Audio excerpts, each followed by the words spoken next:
ఎన్నికలు జరుగుతుంటాయి. ఎన్నికల్లో ఒకరు గెలుస్తారు, ఒకరు ఓడిపోతారు, అధికార మార్పిడి జరుగుతుంది, ఒక ప్రభుత్వం అధికారంలోకి వస్తుంది, ఒక పార్టీ అధికారంలోకి వస్తుంది, ఇంకో పార్టీ పోతుంది. ఇవన్నీ రొటీన్ గా శరామామూలుగా జరిగే కార్యక్రమాలు. భారతదేశంలో ఇవాళ జాతీయ రాజకీయ వ్యవస్థ మొత్తం చూసినట్టయితే ఎన్నో పార్టీలు ఉన్నాయి.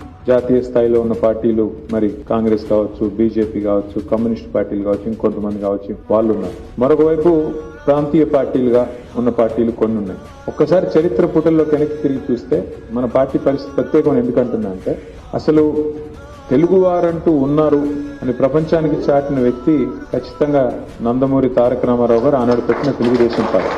అట్లాగే తెలంగాణ వాడంటూ ఒకడున్నాడు అని చెప్పి మళ్ళీ ఒకసారి చాటింది మన నాయకుడు కేసీఆర్.